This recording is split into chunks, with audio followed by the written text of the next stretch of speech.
Hey everybody, welcome back to Video Mess. So Tarek and our continuing series on the Mr. FPGA DE10 Nano project, and it's been 48 hours since we did our last video on this Nintendo 64 core, so you know Robert has updated the core since then. Before we get too far involved though, do me a huge favor, go down below, hit like and subscribe, and ring that notification bell, definitely helps us out. And if you feel so inclined to want to support the channel, we got a Patreon link down below as well. But the big info on this update is more of the VI or visual interface pipeline is here. Gamma on or off has been included in this current core. Now I want you to keep something in mind with Gamma. Some games utilize it an absolute metric crap ton. Other games don't touch it whatsoever. This is really the Star Fox update, but if you're going to update a core and have one game benefit, Star Fox is a really good one.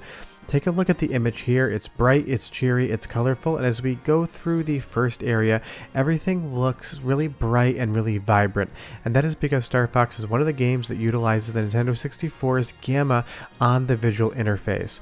Now, if we go over to the same level with the Gamma turned off from an earlier capture, you can see there's a dramatic difference in the overall color and tone of the actual game itself. Now, a lot of this is going to be a benefit for CRT users. These gamma corrections dithering are going to be a thing where you're going to see a lot of results on CRT. As we put the intro side by side, gamma on the left, gamma off on the right, it is a totally different vibe. Now, de-dither is not yet included in the VI pipeline, and that will actually bring down the brightness ever so slightly, I believe. But it's one of those things. We're taking a look at two different ways to see the game, two different implementations, with the gamma being on being more of a correct way to look at Star Fox 64. But you'll see here with gamma off, everything is dark, and while it does really work for the game, it might be a little bit too dark. So as we fly under this arch here, we're going to transition from gamma off to gamma on, and you're going to see the absolute difference in the color. This is more what the game should look like if you're playing it on real hardware, and if you put it on a CRT, it's going to look even better. But I'm curious how many of you are actually using CRT televisions for the core. Leave me a comment down below, and if you want to see a video specifically on CRT implementation for the Nintendo 64 core, tell me that as well, because I might be interested in making one.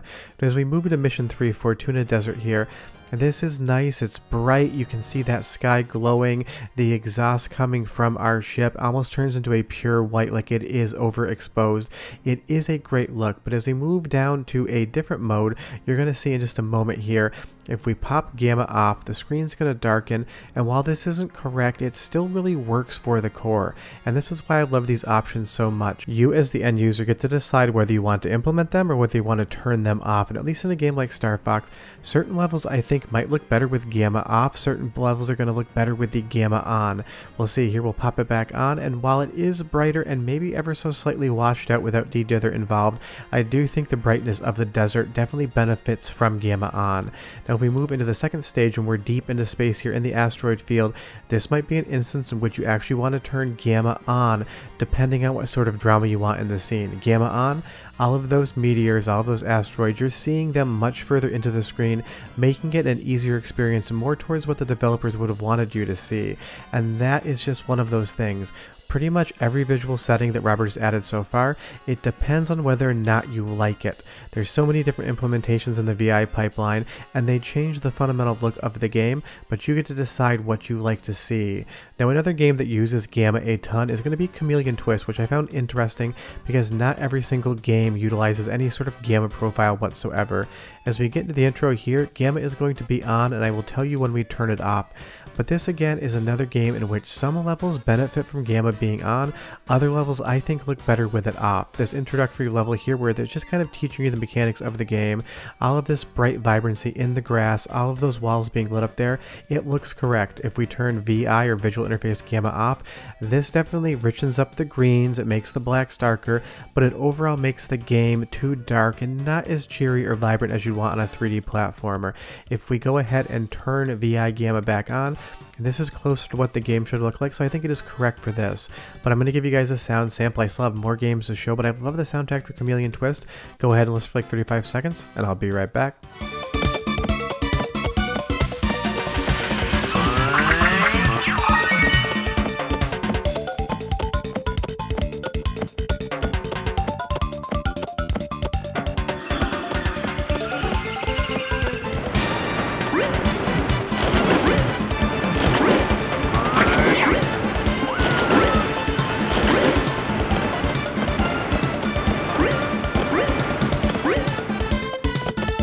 Just love the music in that game, and it definitely fits the brighter screen, but I'm going to show you in just a moment where I think you can actually totally change what Chameleon Twist feels like from an action-adventure platformer to a horror game with just one toggle.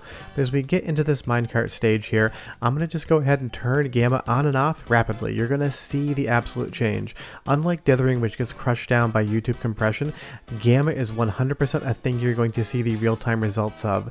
Now as we move on to the next stage, the Antland, this is with the Gamma turned on. It's bright, it's vibrant, you have those lights on the wall, but it doesn't really have the same overall tone that I would think a level like this with all of these lights on the walls would have. So if we go ahead and turn Gamma off, now we've darkened up the image, it's richer, those flames on the wall have a much more dramatic effect, but it definitely takes the game more tonally into the horror realm. Not actual horror, but it's a little bit darker, a little bit creepier.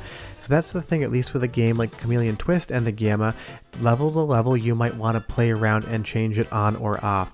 But that is also the great thing of an option like this. You literally takes you 2 seconds to go ahead and toggle that option. Just come in, turn Gamma on or off, and continue with your playthrough. I love how Robert's implementing all of these changes as toggleable options so you can have them on or off. So if you want to check out Gamma, Chameleon Twist is a great game. Now to pivot a little bit, because I wanted to put some viewer requests in here because we haven't seen them recently, is War Gods. Now I don't understand why all of you keep asking to show this game. It is definitely not the worst fighting game ever played, but it is definitely janky. This is the one capture this week that Andy D did for me. He had to suffer through War Gods, so definitely thank him below. But it's one of those things. I love covering your games that you want to see, and I love hearing down in the comments why you want to see them. It's so curious, a lot of nostalgia for this game, but I can say compared to the last time we talked about it, this game is functioning much better. All of the sound, all of the graphics, everything that makes War Gods is here, and it does really work on the core, which is a ton of fun. And that's the thing about the Nintendo 64, there weren't a ton of fighting games on the platform. Of course you're going to have the Mortal Kombats and you have Smash, but really compared to the Saturn or the PlayStation 1, fighting games are probably the Nintendo 64's weakest genre, right beside RPGs, which is really interesting because at least on the Super Nintendo side, RPGs ruled the day. But if you were wondering how War Gods is currently doing, it is 100% working, it is playable, and I guess if you dedicate enough time to actually trying to beat the game, you 100% could do it. But it's one of those really strange titles. I remember playing this back in the day.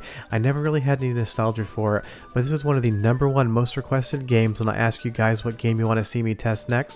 So I figured I would wrap in a little bit of a testing here in between the Gamma just for fun. But if you are a huge War Gods fan, rest assured you can play it on the current core and you're going to have a ton of fun. But now moving back to Gamma, one of the other games interestingly enough that uses it is Buck Bumble. Now I have the introductory sequence side by side. Gamma is on the left, Gamma is off on the right. Honestly, this is a situation where I can't give you guys a is it on or off test like I like to, because it is so visually apparent.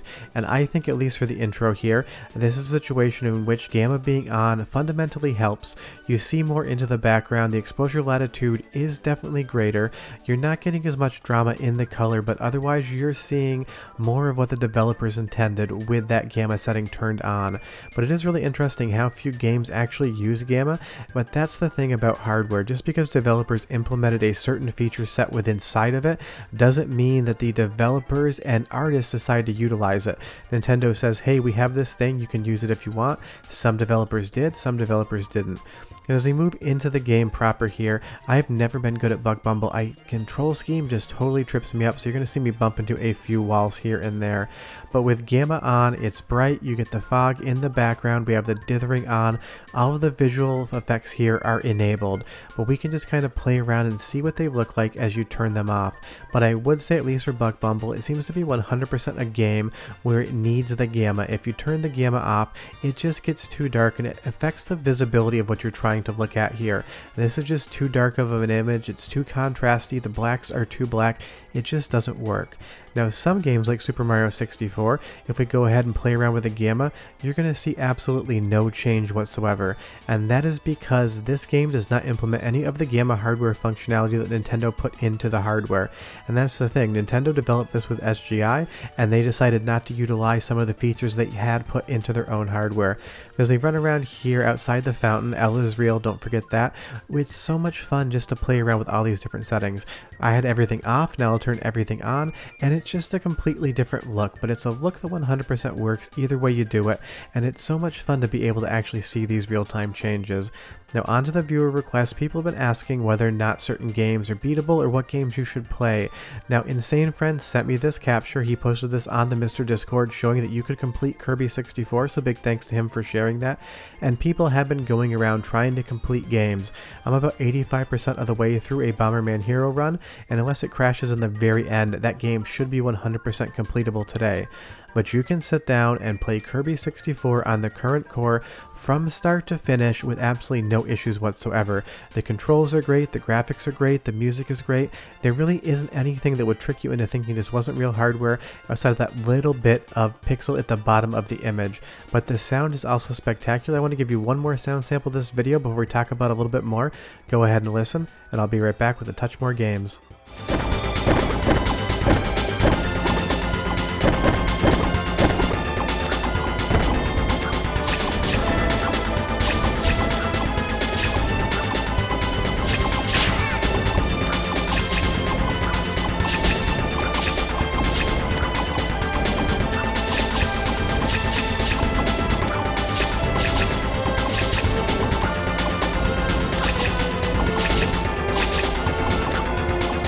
It's just an absolutely awesome soundtrack, and this is honestly one of the best games on the platform in my opinion. Bomberman Hero will always be my nostalgic favorite game on the platform, but as far as platformers are concerned, I would say that Kirby 64 takes the crown for me compared to Super Mario 64. Maybe it's just because I haven't played it in recent memory. I've been playing a lot of Mario 64 for these captures, but if you had to give me one platformer to play for the rest of time and take another one away, I'm keeping Kirby 64 and I'm leaving Super Mario 64. But again, a lot of people have been asking about games that you should play on the current core, and I can tell you right now, Kirby 64 should be near to the top of your list. It's amazing, the graphics are great, the sound is good, and you can see the credits roll. You have saving. It's really like just using a Nintendo 64, except it's an FPGA and it's called Mister. But don't forget, with the Gamma, I want to explain something really clearly. Not a ton of games actually utilize it on the hardware, but it is important structure for the visual interface, and it's one more feature that we now have implemented. It is a fun one because the games that use it to such a great effect. But something like Wave Race 64 here, Gamma on, Gamma off, not really going to see much of a difference. But the big improvement on this core is Star Fox 64. It is looking closer to what it should look like on real hardware, and that's just absolutely incredible considering how fresh this core is as far as when Robert really started to implement on it. And don't forget, there are still VI or visual interface features to come. Anti-aliasing, de-dither, dimple. There are other effects that have not yet been added to the core, and as each and every one of those come out, I will do an update video explaining what the new features are. But even with the feature set we have right now, seeing Star Fox run this good, this fluid on the Mister feels like nothing short of magic. That's really the best word to talk about something like this. 2 months ago we barely had anything, now we have like 85% of the library with a ton of games you can see the ending on. And that is your current update for the Mr. FPGA Nintendo 64 core, unless somehow Robert snuck in the last 18 hours and updated it again. If that's the case, you'll be expecting another video tomorrow. But if you want to see more games tested on the channel on the current core, leave me a comment down below, tell me what you want to see, and I'll try to make sure I hit up at least a decent amount of them. I can't promise to get to 100% of anything, but I do my absolute best. But the Nintendo 64 core progress marches on, keeps getting better, and I'll see you guys next time when it improves again. Bye bye.